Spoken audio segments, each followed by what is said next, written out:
गणेश पुराण के तृतीय अध्याय में वर्णन किया। गणेश चतुर्थी से लेकर अनंत चतुर्दशी के बीच में बुधवार के दिन अगर अष्टमी पड़ जाए तो ऐसी कोई बीमारी नहीं जिसका इलाज ना हो पाए। कुछ ना करिए, हरा मूंग की कटोरी भर लो। मूंग जानते हो, हरे मूंग, मूंग की दाल होती है ना, जो हरा मूंग, आखा मूंग हरा की कटोरी भरो, उस पर गुड़ की एक थोड़ी गुड़ की बट्टी, गुड़ की एक बाटी उस पर रखो, 5 बेलपत्र रख लो। और जिस व्यक्ति को बहुत भारी बीमारी है, कैंसर जैसा रोग भी है, किडनी लीवर जो भी उसके खराब हो रहे हैं, कोई तकलीफ है, ऐसा लग रहा है कि बहुत सांस चल रही है, कहीं बहुत तकलीफ हो रही है, बस वो कटोरी में मूंग लेकर उसमें गुड़ की खोड़ी रखकर 5 बेलपत्र रखकर, जिसको बहुत बीमारी हो, दमा, श्वास, किडनी आदि का आदि बहुत बीमारी हो, 21 बार शरीर पर से उतार कर महाराज सीधे हाथ में रखकर नाम गोत्र खुद का बोलकर और भगवान से गणेश जी से विनती कर कर अष्टमी तिथि के दिन, बुधवार के दिन जो भी आ रही है, बहुत समय के बाद पड़ रही है, उस दिन उस कटोरी नहीं लेना, पुरानी कटोरी नहीं लेना, कोई कटोरी घर में नहीं हो, नई कटोरी, और उसको गणेश जी के मंदिर में पहुंचा दीजिए। गणेश जी के मंदिर में पहुंचाएं, गणेश जी के मंदिर में पंडित जी भी बैठे रहें, हाथ में मत देना उस कटोरी को, भले दरवाजे पर चौखट पर गणेश जी के राइट हैंड की ओर, आपका उल्टा हाथ होगा, गणेश जी का सीधा हाथ होगा, तो गणेश जी का जो राइट हैंड हो दर्शन करते समय सीधा हाथ इधर आएगा, उस हाथ के वहीं पर अर्थात जमीन पे ही रख देना, पर रखना भूमि पर ही। महाराज कैसी भी बीमारी होगी, अगर चलने में भी तकलीफ हो रही होगी तो अष्टमी को कर कर देखना, 11 या 12 तक आपको अंतर मालूम पड़ जाएगा। ये अष्टमी कोई साधारण नहीं आ रही, बुधवार को भगवान के पूर्ण सुख देने वाले, आनंद देने वाले। गणेश पुराण में आता है कि शमी वृक्ष की पत्ती को जब कोई नारी, पुरुष, बच्चा, बूढ़ा, जवान उस शमी के पत्ते को बेलपत्र के साथ लेकर जब शिवालय तक जाता है, जितनी देर तक वो शमी का पत्ता उसके हाथ में रहता है, जितनी देर तक शमी का पत्र उसके घर में रहता है, जितनी देर तक शमी का पत्र उसके स्पर्श में रहता है, उतने उतने शरीर के रोग, दुख, ताप काट देता है और उसे अलग से बल प्रदान कर देता है। शमी पत्र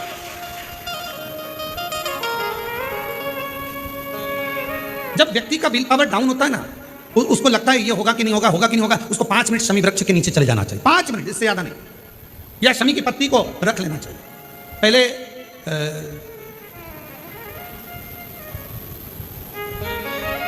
कोई स्थान का ध्यान नहीं आ रहा है स्मरण में, पहले एक नियम चलता था, आप लोगों के जिंदगी में भी, आपका भी बुढ़ापा आया होगा, आप भी युवान अवस्था में आए होंगे, कभी तो स्कूल गए होंगे, कभी तो पढ़ने गए होंगे।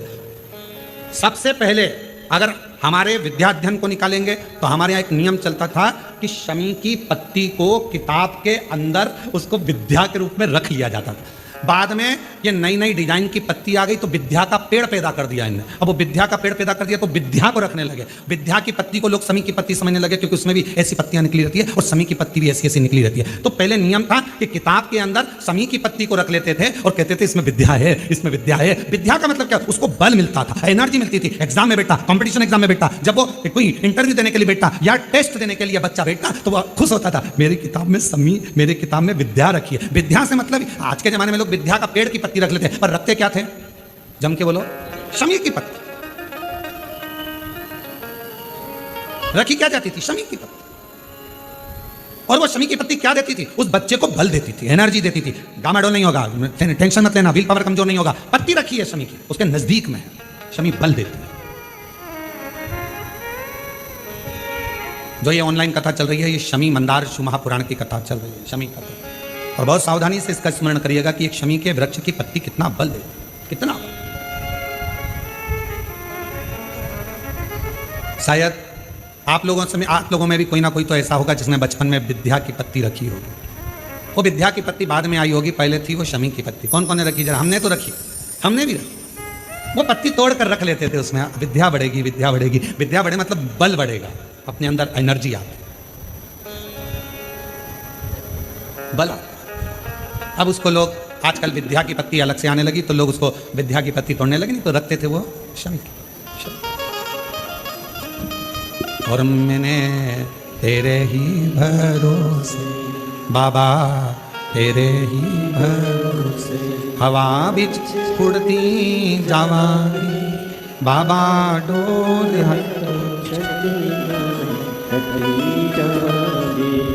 भोले मैं तेरी भक्त, शंभो मैं तेरी भक्त, हवा बिच उड़दी जावांगी, बाबा डोर हथों चढ़ी आवे कटी जावांगी। जैसे शिव का द्वार बेलपत्र, यहाँ शास्त्र कहता है आंवले का वृक्ष, शमी का वृक्ष, पीपल का वृक्ष, बट वृक्ष, ये हमको बल देते हैं। बल, एक शमी का पुष्प और एक जल में मिला हुआ दूध,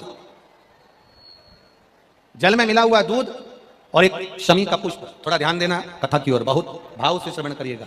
एक जल में मिला हुआ दूध और एक शमी का पुष्प, ये दोनों महामृत्युंजय के जप के लिए, महामृत्युंजय अनुष्ठान के लिए, महामृत्युंजय मंत्र के लिए बड़े प्रबलता का कार्य करते हैं, बड़े प्रबलता। ध्यान दीजिएगा, जब आपको लगे कि आपके परिवार में अगर कोई दुखी है, किसी को बहुत कष्ट आ गया, कोई बहुत ज्यादा कर्जे में लदालूम हो गया और उसने विचार करा कि मैं तो मर जाऊं तो अच्छा है, या मैं सुसाइड कर लूं तो अच्छा है, अब उनसे निवेदन रहेगा कि मरना मना नहीं, पर थोड़ा प्लान लेट बनाओ मरने का।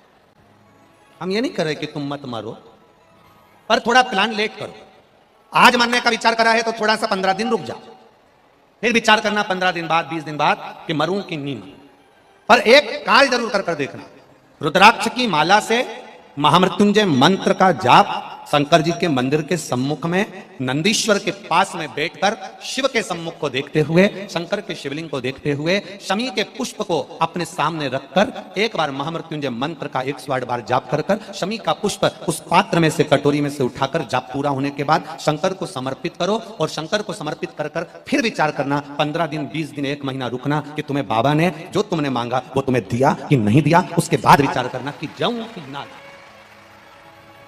मरो मरो सब कोई कहे, मर के देखे कोई, मरो तो ऐसा मरो कि फिर संसार सागर में जन्म ना होई। बार बार मरोगे फिर जन्मोगे, फिर मरोगे फिर जन्मोगे, फिर मरोगे फिर जन्मोगे। ऐसा मरण और जन्म से पीछा कैसे छूट जाए, उसका क्रम धारण करना है। आ गया टेंशन, ऐसा कोई संसार में नहीं जन्मा जिसके मस्तक पर टेंशन नहीं आया, कोई चिंता नहीं आई, कोई चिंता सम्मुख में नहीं पहुंची, ऐसा कोई जन्मा ही नहीं।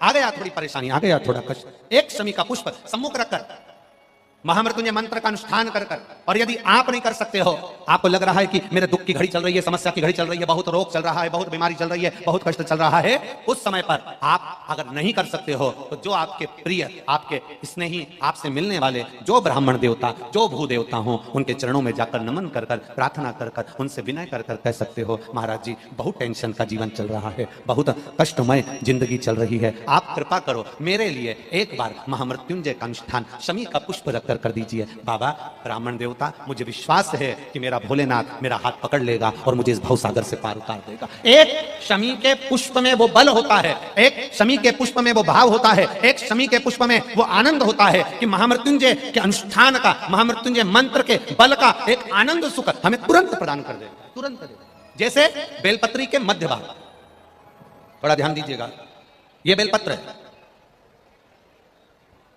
और इस बेलपत्र के 2 पत्ती और ये 3 पत्ती का जहां पर मिलन हुआ है, फिर अच्छे से देख लीजिए, बेलपत्र की 2 पत्तियां, ये 3 पत्तियों का जहां बीच में मिलन हुआ है, उस 3 पत्ती के मिलन की जगह पर केवल मिलन वाले स्थान पर चंदन लगाकर अगर हम 108 बार महामृत्युंजय मंत्र का स्मरण कर कर देवाधिदेव महादेव को समर्पित करते हैं तो मनवांछित फल की कामना हमारी तुरंत पूर्ण हो जाती है। वो महामृत्युंजय मंत्र कभी प्रयास करना, बहुत ज्यादा टेंशन हो, डिप्रेशन में, ऐसा लग रहा है कि मेरा तो सिर फटे जा रहा है चिंता के कारण, शिव मंदिर में जाना, शंकर जी को 1 लोटा जल चढ़ाकर जो जल बहकर निकले उस जल में 3 उंगलियां भिंगाना और अपने मस्तक पर एकदम स्थिर होकर वो 3 उंगलियां अपने मस्तक पर तेजी से लगा लेना, दबा लेना और मंत्र का स्मरण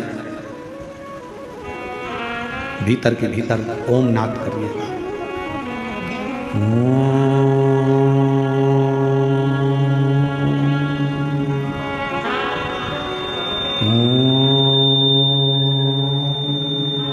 भीतर नाद। चलो एक प्रैक्टिकल करके देखते हैं। अपना सीधा हाथ लो, हृदय से विचार करो कि मैं शंकर भगवान को जल चढ़ा रही हूं 1 लोटा। जमीन पर उस हाथ का स्पर्श करो, अभी की अभी देखो जितने बैठे हो सब, और बिल्कुल स्थिर रहकर जमीन का स्पर्श कर कर 3 उंगलियां लीजिए हाथ में और अपने मस्तक पर बिल्कुल दबाकर नेत्र बंद करिए एकदम सटीक बैठिए, स्तुप, और सबको बोलना है 3 बार ओम का नाद अच्छी तेजी में, अंदर से बोलना है, बाहर से नहीं, चिल्लाना नहीं है, नाद करिए। सिर में दबाओ 3 उंगली को और बोलना प्रारंभ करो।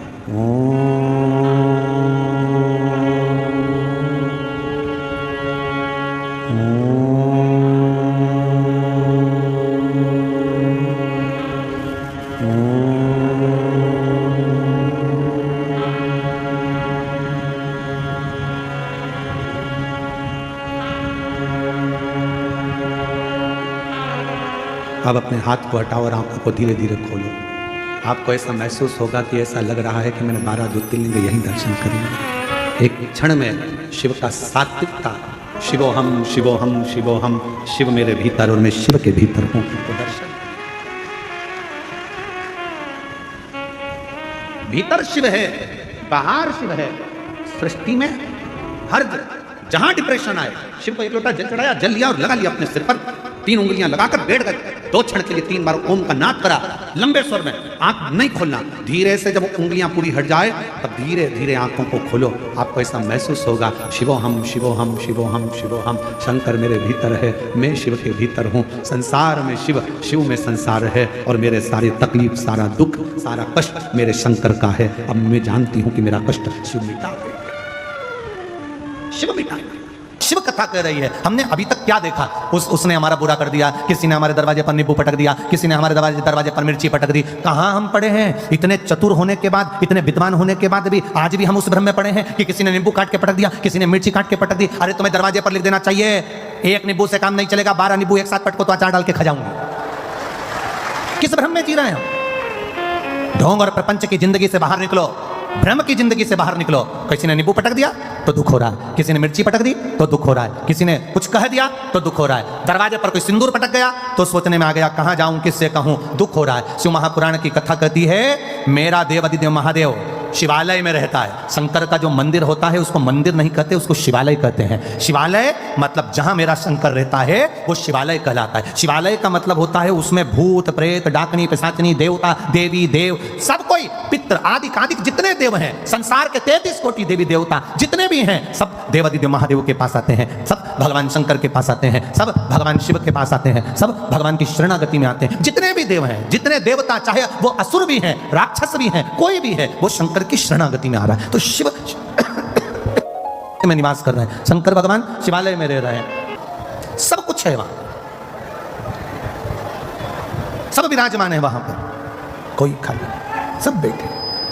अब तुम रोज 1 लोटा जल चढ़ाने के लिए शंकर जी के मंदिर जा रहे हो, तुम रोज 1 लोटा जल चढ़ाने के लिए देवादिदेव महादेव के द्वार पर जा रहे हो, तुम रोज 1 लोटा जल चढ़ाने के लिए शंकर के दरवाजे पर जा रहे हो। शिव जी का चढ़ा हुआ जल तुम थोड़ा सा झेल कर घर ला रहे हो, लाते हो कि नहीं लाते?